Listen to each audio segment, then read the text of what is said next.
morning, everyone. Again, this is Mark Cabrera here. I'd like to talk to you guys about know when you need a coach. The next part of this thing is called implementation. Implementation is beginning with an end in mind.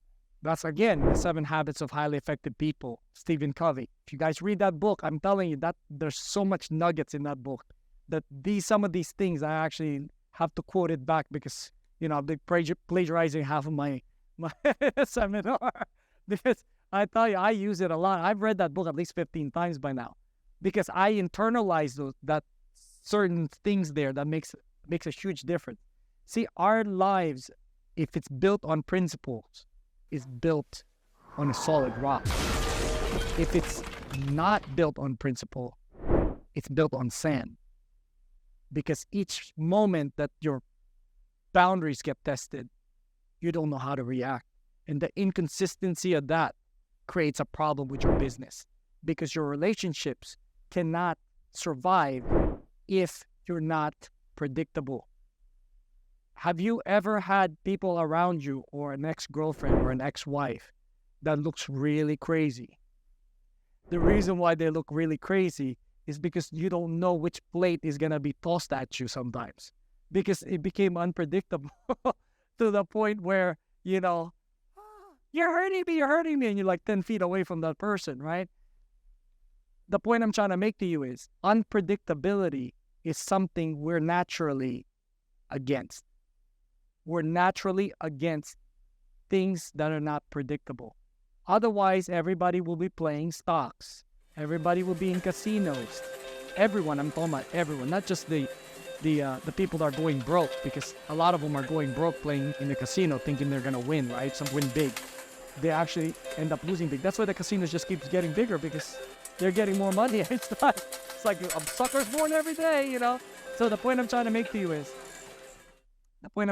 you is predictability is what brings closeness to you with people around you.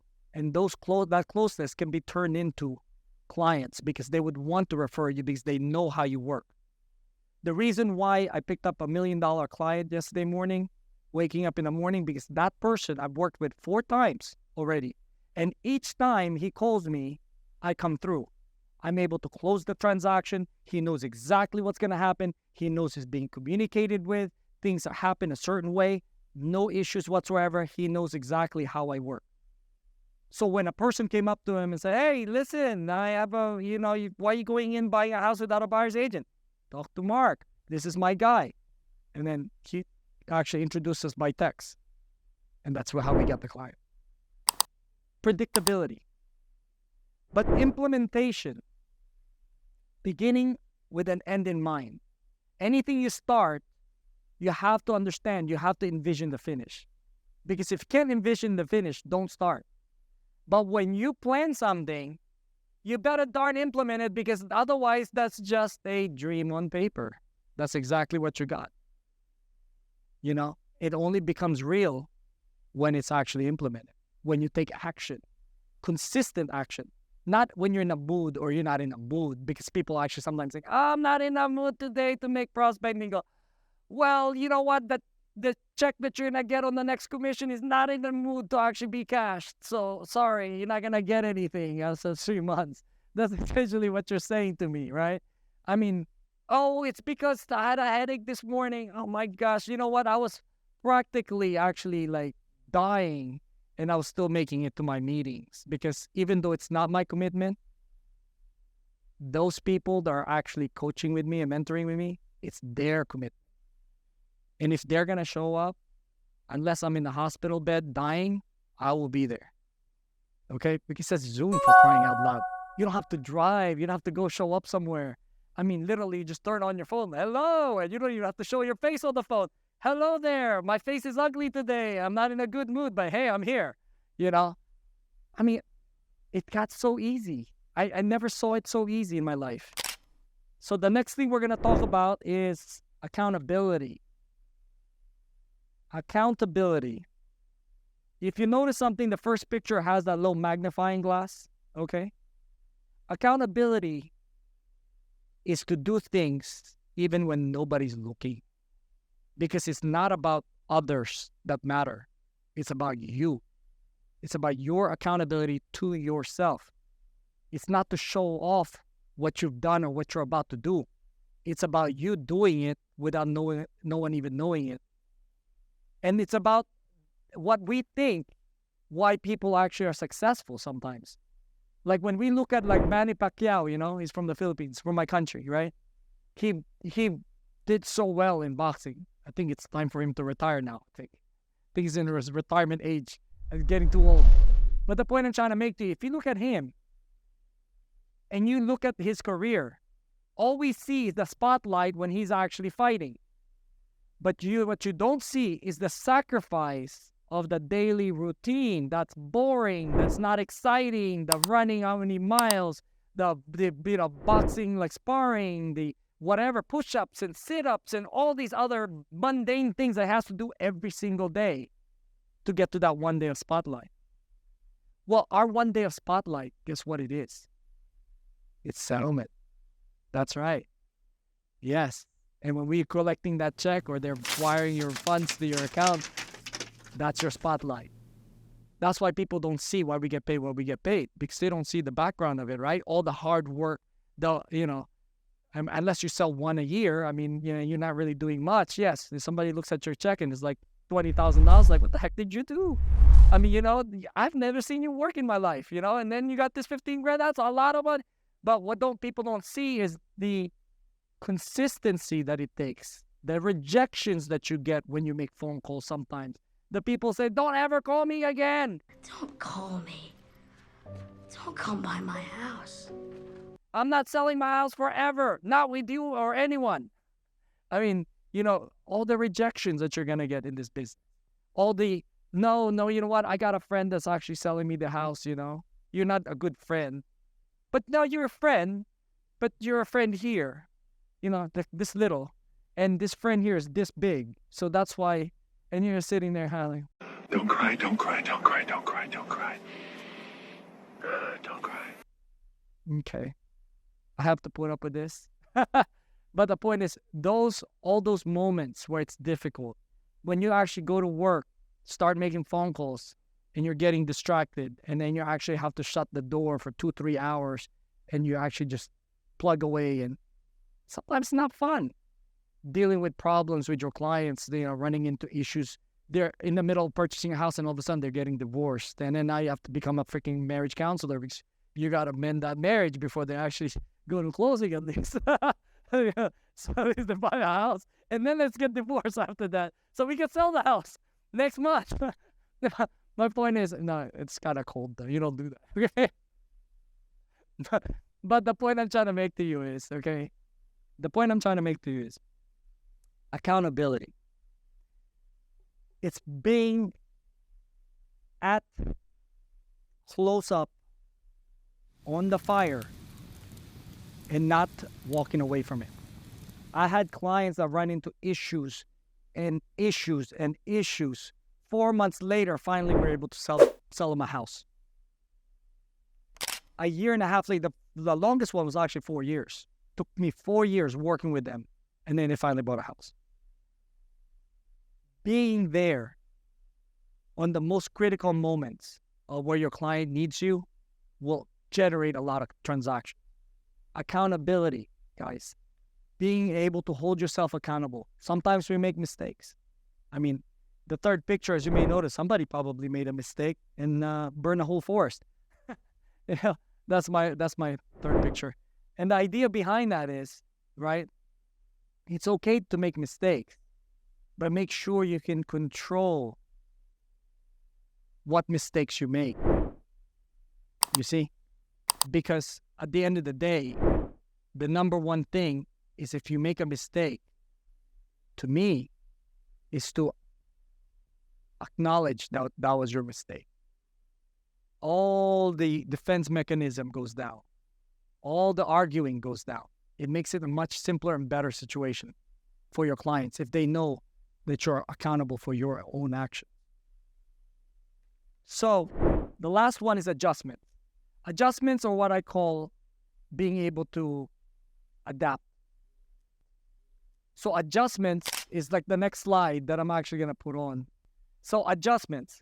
See, the market's going to go up and down. The only question is, will your business go up and down with it, or would you want a consistent climb? And if you want a consistent climb, then know what's going on the next side, on the other side, before it gets there. Plan everything out. Make adjustments to the things that's not working. I usually give 6 months before I actually have to change my marketing if my marketing is not producing any transactions. Bottom line is, my measurement of my marketing is not how good I look in the picture, okay? It's how much clients I get out of it or leads get out of it. If I'm not getting any clients or leads out of it, cut off. I don't need it. Because my primary source of clientele is me. Is being able to reach out to as many people as I can and being able to actually kind of get them in to working with me on something. Just like that lady at the bar yesterday, right? She was not even thinking about buying a house. But then I started kind of poking and probing, and I started telling her, like, how much were you paying 20 years ago? It just made her, like, lit up. It's just like, but I need to work on my credit. And then she showed me Credit Karma. She's on, like, 637 already. I'm like, I can buy a house. But you know what? Let's talk about it and let's figure out exactly how we can plan it properly. We should probably still need to save up money, right? It's probably another year. It's okay. I can wait. I'm not going out of business anytime soon, right? But I got a client out of it, right? So now I have another wave to actually reach out to her. I'm going to put her in my, people that I invite, that I greet, find out when her birthday is, when she, when we start working together somehow or another. And then I put it on my database where my email, my text message will automatically text her happy birthday on her birthday. Personalized. What a coach can do for you. When you're new in this business, that coach can help you in your mindset. Put your mind in the right frame. Exactly how you could actually make it through the business. Keep you motivated, keep you excited. When you're a rookie, when I say rookie, you sell probably 5, 10 houses or 15 houses, or even not even houses, whatever, in our business. Coach can help you tackle issues and bottlenecks in your processes. Because if you get to that point already, right, what you need are processes to streamline it to get you to the next step, the next level. Once you've actually streamlined everything and everything is in a process. And process means basically when things go wrong, it's notated so it doesn't happen again. Because that's the definition of insanity, doing things the same way and expect different results. It's not going to happen. Growth doesn't happen that way, right? And as a professional, your coach can help you achieve mastery of our business. When I say mastery is you're a source for everybody when it comes to real estate because you know your stuff so well that you don't have to source anybody but yourself. And from there, when you're top producer, biggest issues top producing agents have is to change your lifestyle and maintain your insanity. See, change your lifestyle is what I'm saying that is to tone it down. A lot of agents that produce a lot of transaction, they never made that kind of money like me when I first started and I started making hundreds and hundreds of thousands of dollars. Shoot. I was like, oh my gosh, I could buy a boat. I could buy 3 houses. I could do. You overextend yourself. It's to actually keep it more low profile so you retain more of the money and the money will make money for you. This is something that I wish I had a coach that taught me that, because today I would be a millionaire if I did.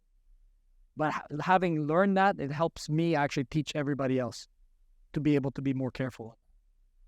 And maintain sanity. Because when you get too busy, you forget where you come from. You forget your family. You forget your friends. You forget your parents. It's just you're too busy. So you need to actually create a way for you to free up time so you can actually spend time with what's important in your life. And then when you become a team leader, it's how to leverage your time to maximize your ability to profit. I know team leaders out there, even my former boss was telling me, Mark, you make more than me. Because I pay everybody, at the end of the day, I only make a certain amount of money. And the reason why is he's never really understood the ability to be able to actually really streamline and manage your waste in your accounting part of your business. See, your business is only as good as how well your accounting is. If you account for your money properly, then you can streamline it and make it even more profitable. So finally, last slide, or second to the last slide, coaching. To achieve results, work on yourself. To achieve greatness, learn from others who know more than you. That's my quote. Believe it or not, I came up with that. So, thank you for being here, and I appreciate it that you guys made the time to sit here, and hopefully you learned some stuff. And until next time.